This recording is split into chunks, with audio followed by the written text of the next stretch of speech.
I'm Melissa McMahon with Care Paravel Academy. I want to talk to you today about history timelines.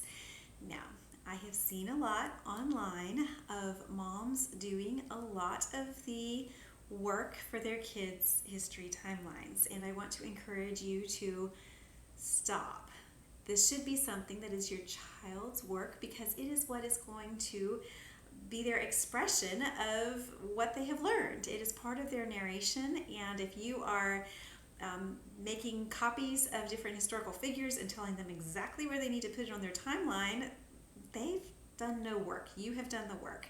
So I really want to encourage you to be hands-off on this, but to give your kids the tools that they need to make a timeline that will help them in their study of history, because it is a very important part of their history study. So, to remind you, a timeline is used starting year one with AmblesideOnline. The first year is usually just personal events in a timeline. And you can even do that in preschool years too. You know, put when they were born, when their parents were born, when grandparents were born, when they lost their first tooth, whatever it is that is a personal timeline, so they can see that time has changed and time keeps going. And this just kind of gives them some frame of reference and see how things interact and intersect, and gives them an idea of what history is, which will be good for them once they start actually studying history. So in year one, you do start study of history. Some of the stories are a little bit haphazard, so if you need dates for those, I just look them up online to see, okay, well, when did Julius Caesar come into Britain, and give that date for there.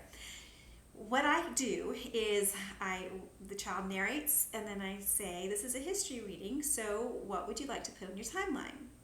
And if they don't have any ideas, you can maybe suggest something like, well, you could do Julius Caesar, or you could do a soldier, or you could do England, or a spear. But try not to suggest too much. Let it be their representation. And it does not even have to be a picture. I have one child who did not, well, several children who don't like to draw, so it was just very much a notation of what they saw. But it served the same point as far as making those connections throughout the times of history. Now, another thing is I see mamas buying super fancy timelines, and just don't. You don't have to. You can if you want to, but I like saving that money for extra books or lessons or something. So what we have always done is we just take cardstock and tape them together in the back, and so then it makes an accordion style kind of thing that you can fold out as you need it, and then you can fold it back in and put it on the shelf. Now I will say, this is not what we've always done, because I'm remembering now. At the beginning we did have a wall timeline, and it was for the whole family. And it seemed like a good idea at the time, and I took a lot of time putting it all around the hallway upstairs between the bedrooms and marking it all out, and this was going to be what we used for the next 10 years. But it was unfair to the younger children because the oldest one would do the reading and then put something on the timeline.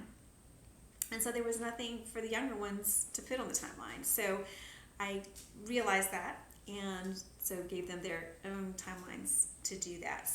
And that just worked better too, because they take more pride and ownership of their own timeline. So again, this is my child who did not like to draw, and that, again, it's fine. She just did what she wanted, and she was very precise about her years, and she probably could put more on there, but she didn't, but it worked for her. Now, I have another child who's, extremely artistically inclined, so she had a good time with her timeline. But even that, you can see where it evolved through the years. So this was at the beginning, so I think this was like year 4, probably, year 3 or 4. So she would make something and then put it on the timeline, and a little sparse, but she kind of knew what was going on. But then later, she put a lot of time into it. So she used a lot of the illustrations from the Abraham Lincoln's World and George Washington's World, those books, and just put a lot of time and effort in making it beautiful, and that was her thing. She liked to do that, so she did that. So that is how we can put together different timelines. And again, it's so nice because it just folds up, stick it on the shelf, and that's their thing. They don't have to share with anybody else, and they can make it pretty how they want to make it pretty, or just practical if they want to make it practical. But it's their thing, and it's for their own organization of their thoughts, which is similar to narration, that it's their own organization of their thoughts, and different things might stand out differently to them. For instance, when you're saying, well, what should we put on there? Should we put George Washington's birth or death or when he became president? Let your child decide. What does she think is the most important date to put on there? She might decide that the day he got married to Martha was the most important date. That's fine. So you just, again, want to see where history overlaps and what was happening at the same time, and let your child take ownership of that. Now, in the later years is a book of centuries, and those can be very beautiful and very beautifully done. My older two children never got into their book of centuries, and I didn't press it because I was busy with the younger ones. Just true confessions here. I wish they had, and I'm going to stress it a little bit more with my middle two children, and especially the baby's going to get benefit of all my wisdom, or all the lessons learned anyway.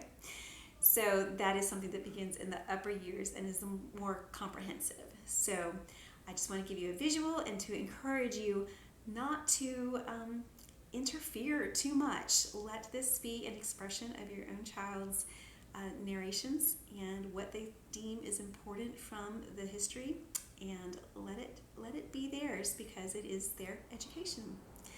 As always, many blessings to you as you homeschool, and let me know if you have any questions. Thanks.